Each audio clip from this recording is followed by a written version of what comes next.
C'est un réel plaisir de vous retrouver à ce rendez-vous de l'information. Merci de nous préférer pour vous informer. Voici le sommaire de cette édition. Depuis ce lundi, les députés qui devront siéger à l'Assemblée nationale à la 8e législature défilent à Porto Novo pour entrer en possession de leurs attributs. Et quels sont alors les attributs d'un élu du peuple avant sa prise de fonction à l'Assemblée nationale? La réponse dans ce journal.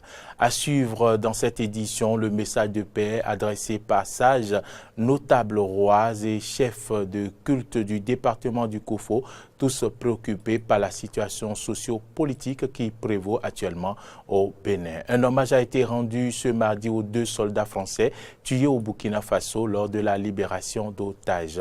Voilà pour le sommaire de cette édition.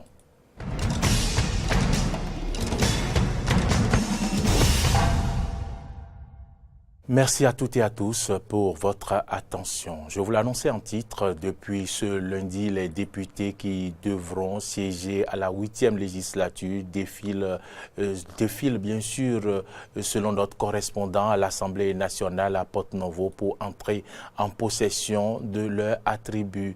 Mais quels sont alors les attributs d'un élu du peuple avant sa prise de fonction à l'hémicycle? Amen Didier Rumpenoudia a posé la question à Isaac Fayomi, directeur des services législatifs de l'Assemblée nationale. Il nous éclaire ici sur les dispositions parlementaires pour procéder à l'installation des nouveaux députés. On l'écoute. L'article 3 du règlement intérieur dit qu'en début de législature, l'Assemblée nationale est convoquée par le doyen d'âge. Le doyen d'âge s'entend le plus âgé de tous les députés élus. Le bureau d'âge est composé également de 2 plus jeunes députés, c'est-à-dire les moins âgés, dans l'ordre. Ce sont ces 3 personnalités qui dirigent, je dirais, les débats en début de législature. Après l'élection du bureau, le président de l'Assemblée nationale élu prend les rênes du pouvoir et convoque des hommes. Cela dit, dans le cas d'espèce, dès que la Cour constitutionnelle nous saisit des résultats, nous prenons contact avec la Sénat pour avoir les documents originaux des députés élus.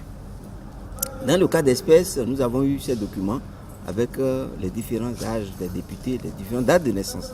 Et c'est ça qui nous a permis de classer et de comprendre que c'est le député Zoumarou Bodawali qui est élu comme député doyen d'âge.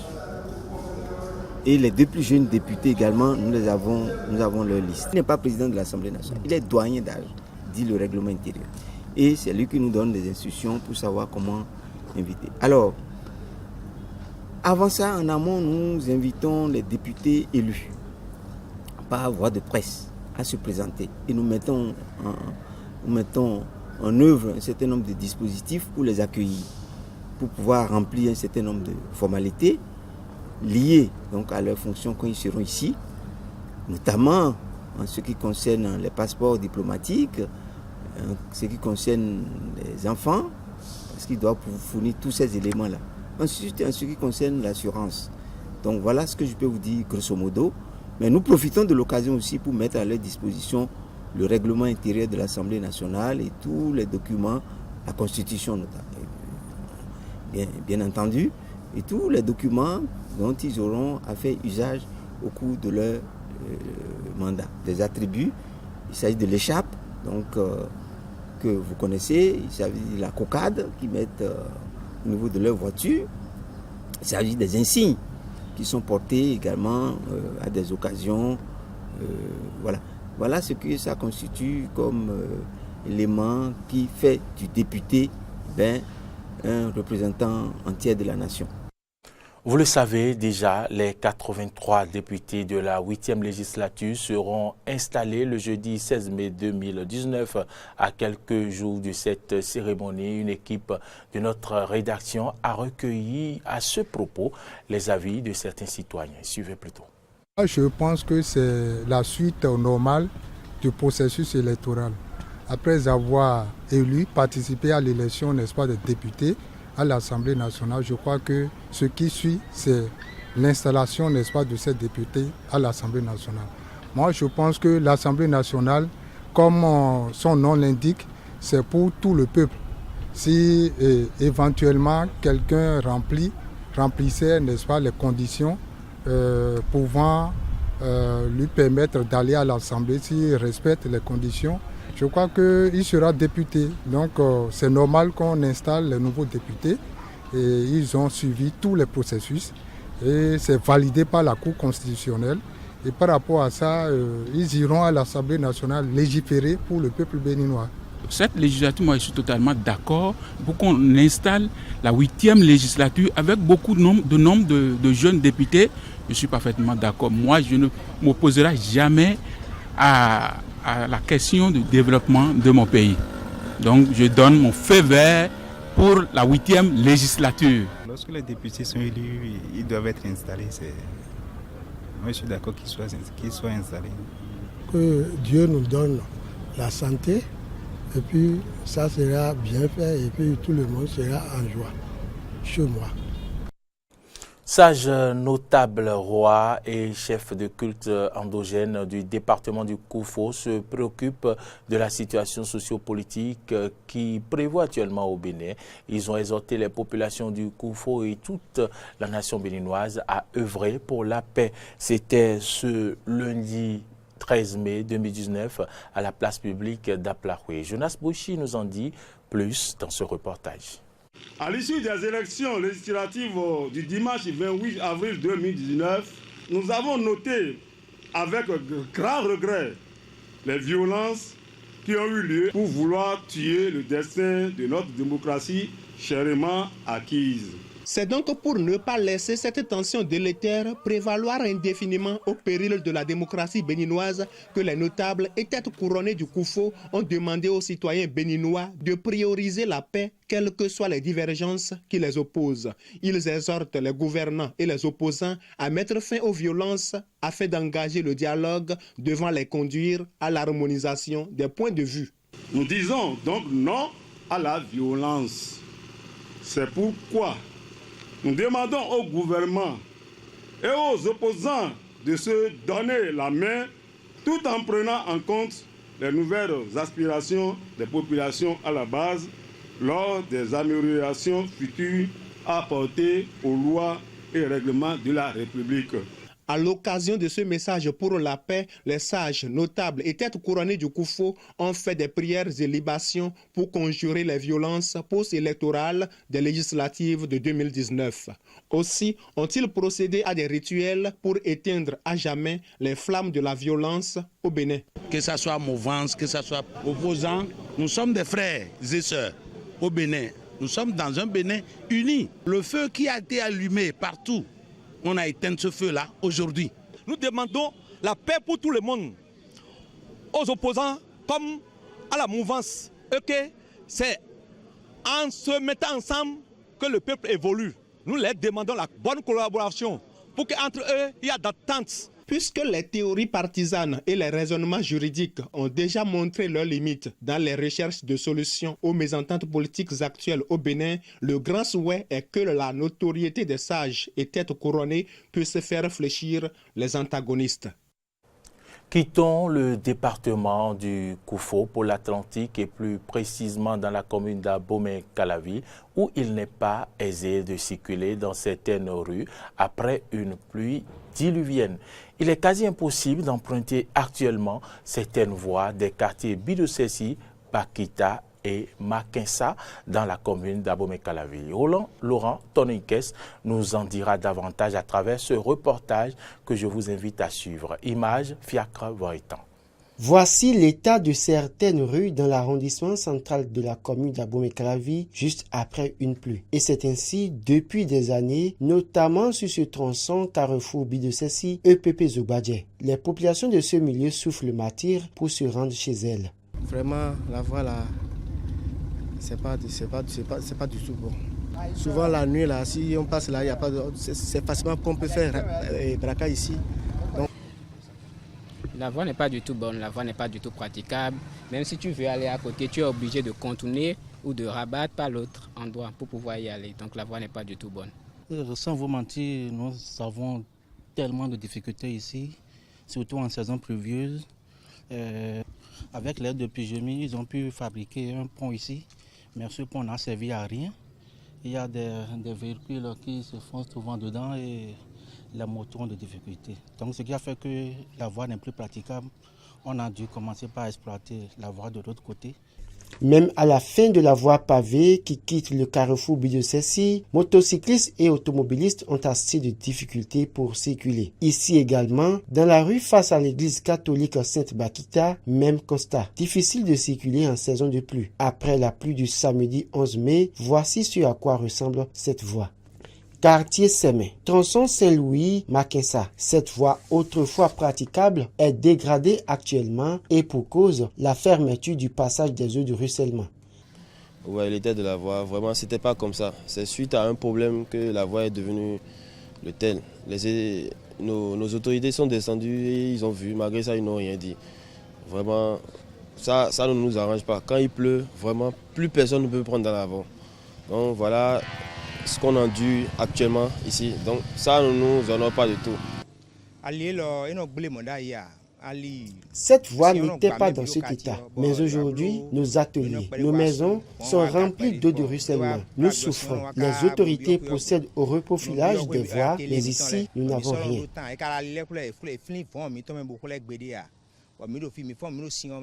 Voilà ce à quoi sont confrontées les populations de certains quartiers de la commune d'Abomey-Cravy. Elles interpellent les autorités communales ou étatiques qui pourraient les aider en reprofilant les voies ou en les incluant dans les projets d'asphaltage pour soulager leur peine. À présent, allons à la découverte d'un métier, la sculpture sur bois, un métier qui nourrit l'homme selon les artistes interrogés dans ce magazine de Carnot, François Humbert-Rintor et de Fréjus Fiossi. Je suis en train de faire un porte-lunettes. C'est le début ça, je viens de commencer ça à peine. Donc avec le temps, vous voyez, vous allez voir ce que ça va donner tout à l'heure. Œuvre d'Atinpator, qui signifie littéralement tailleur de bois en fond.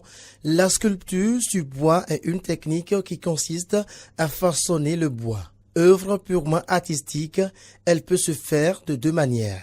Romain Amezouquin, sculpteur sur bois rencontré à l'atelier commun du Centre de promotion de l'artisanat, nous en parle. La sculpture abstraite, c'est une sculpture, je pourrais encore le qualifier de filiforme.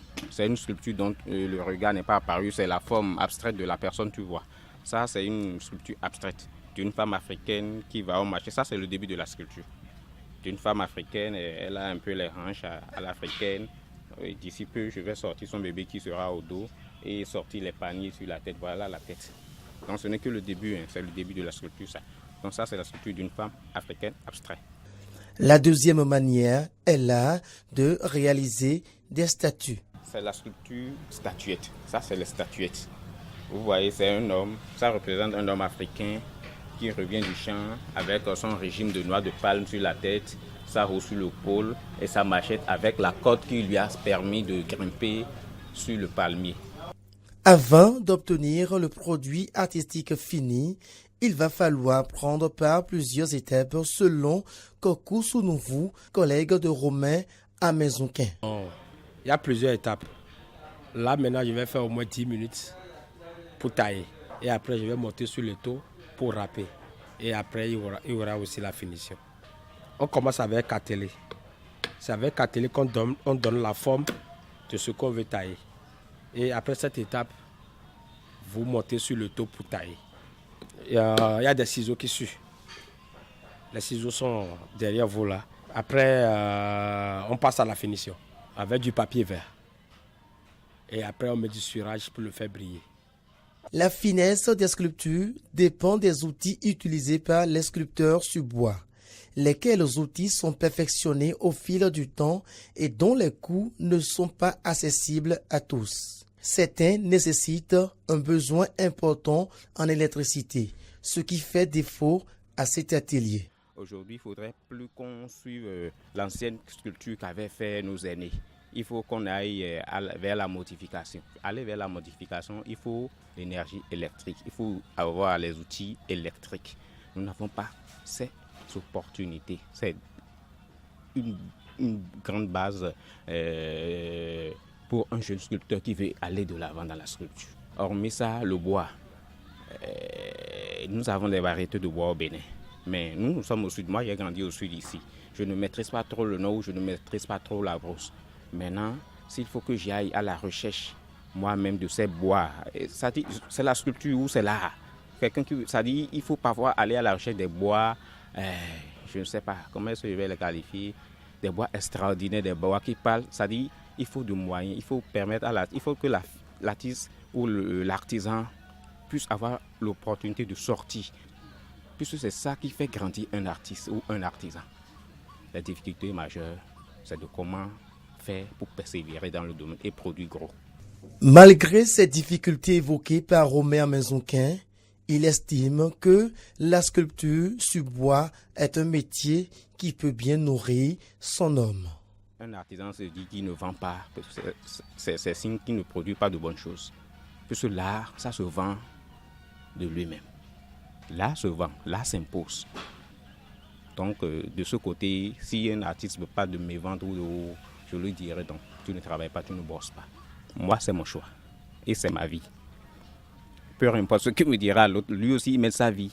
Il peut être fonctionnaire d'État, il peut être banquier, il peut être consort. Il s'y plaît aussi dans son domaine. Moi, je me sens à l'aise dans la sculpture. Ouais.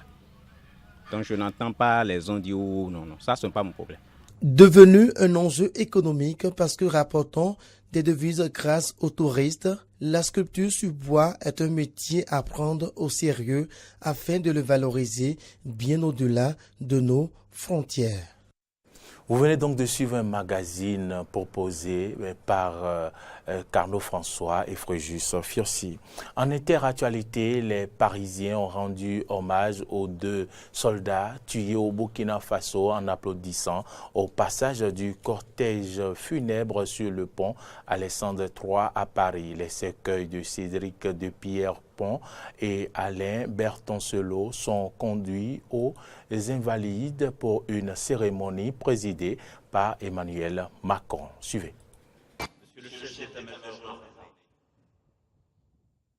Le maître Cédric de Pierrepont et le maître Alain Bertoncelot n'hésitèrent pas un seul instant, défiant la mort pour sauver des vies, faisant preuve d'une bravoure inouïe. Ils pénétrèrent, armes tenues silencieuses, dans les tentes, pour sauver les vies des nôtres et ne prendre aucun risque pour eux. Rapidement, les otages furent extraits,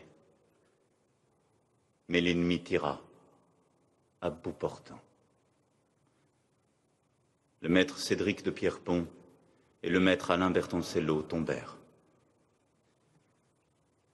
La mission était un succès, mais nos 2 soldats n'étaient plus. Ils étaient morts en héros pour la France. Morts en héros, parce que pour eux, rien n'est plus important que la mission, rien de plus précieux que la vie des otages.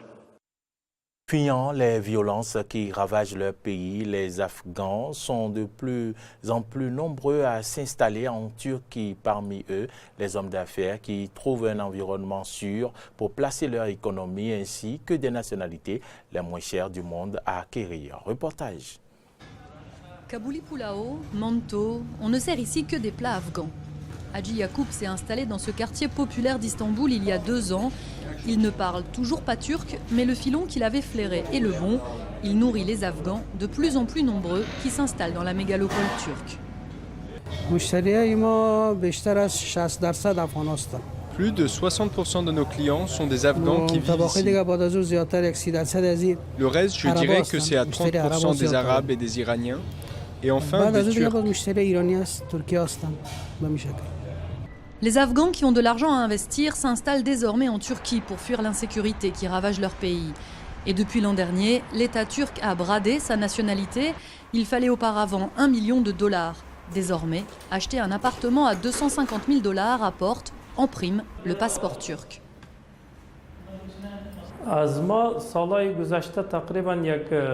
Si je compare mes affaires avec l'an dernier, je dirais que j'ai doublé mes ventes de propriétés à des Afghans. Parce que les gens achètent des appartements aussi pour avoir la nationalité. Et cette nationalité intéresse beaucoup les Afghans.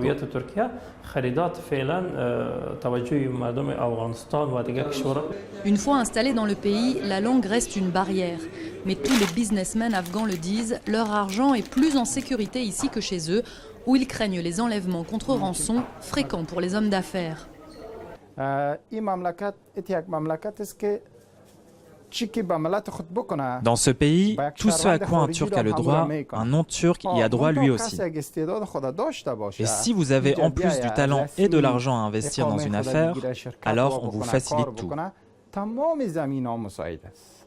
Résultat, parmi les milliers de boutiques du mythique Grand Bazar d'Istanbul, 42 sont désormais gérées par des Afghans, comme Hadi qui grave des bagues ottomanes depuis 8 ans. J'ai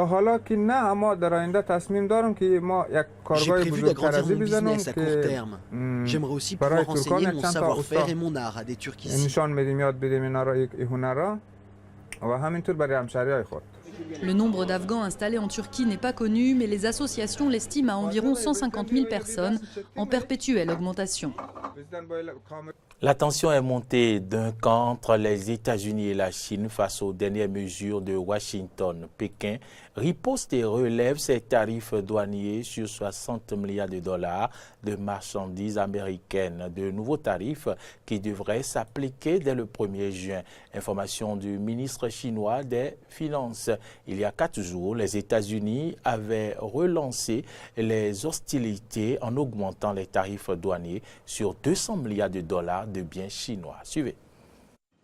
Nous avons répété à maintes reprises que le relèvement des tarifs ne résoudrait aucun problème et que le déclenchement d'une guerre commerciale ne ferait que nuire à autrui et à nous-mêmes. Dans la guerre commerciale, la Chine ne veut pas combattre, mais n'a pas peur de le faire. Si quelqu'un nous attaque à notre porte, nous allons l'affronter et nous battre jusqu'à la fin. Le 10 mai, les États-Unis ont officiellement annoncé un droit de douane de 25% sur les produits chinois pour une valeur de 200 milliards de dollars. Hier, la commission du tarif du Conseil des affaires d'État a également annoncé les mesures correctives prises par la Chine. Nous espérons que la Chine pourra à mi-parcours s'efforcer de parvenir à un accord bénéfique pour tous et gagnant-gagnant sur la base du respect mutuel. Un dernier élément avant de clôturer cette édition. Victime d'une erreur judiciaire, Valentino Dixon a passé 27 ans derrière les barreaux. Pour la première fois depuis sa libération, cet Américain de 49 ans a franchi les portes d'une prison pour partager son expérience. Lui qui s'en est sorti grâce aux deux saints veut désormais aider ceux qui disent incarcérés, ceux qui se disent incarcérés à tort, à retrouver bien sûr leur liberté. Reportage. 9 mois seulement après sa libération, Valentino Dixon remet les pieds en prison pour la première fois.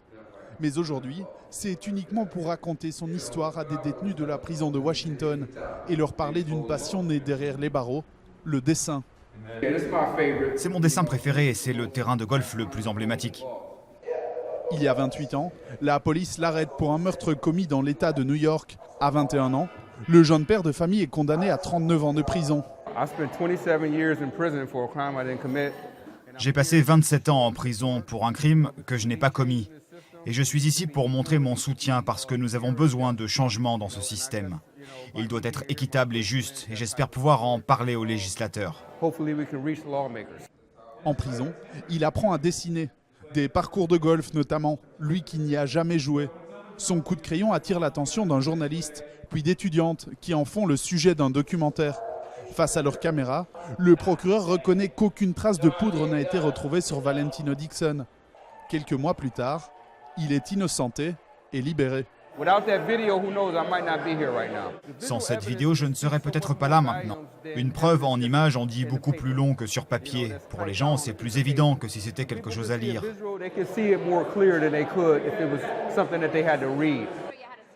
Désormais, Valentino Dixon rencontre également des proches de détenus qui clament leur innocence. Comme lui, ils espèrent que la médiatisation de leur cas par les étudiants permettra de les libérer.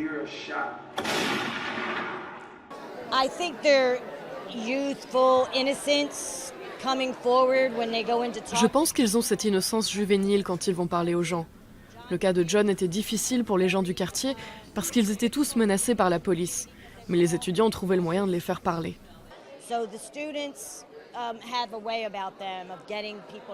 Ça arrive très très souvent aux États-Unis d'avoir des erreurs judiciaires parce que les États-Unis, il y a un système d'adversaire, on appelle ça, où il y a le procureur contre la défense. Le condamné n'a pas vraiment de chance de se défendre et le procureur met toute l'emphase sur toutes les ressources qu'ils ont avec la police, avec l'investigation pour trouver la personne coupable. Aux États-Unis, plus de 2 millions de personnes vivent derrière les barreaux. Le taux d'incarcération le plus élevé au monde. Valentino Dixon les encourage à lire, étudier leur dossier judiciaire ou, comme lui, découvrir un autre moyen de s'évader. Ici se referme cette édition. Si vous l'avez suivi, merci de votre fidélité et bonne suite de nos programmes. N'oubliez surtout pas que l'actualité se poursuit sur nos différentes plateformes, Twitter, Facebook, YouTube et sur notre site internet www.benin-eden.tv. Portez-vous bien.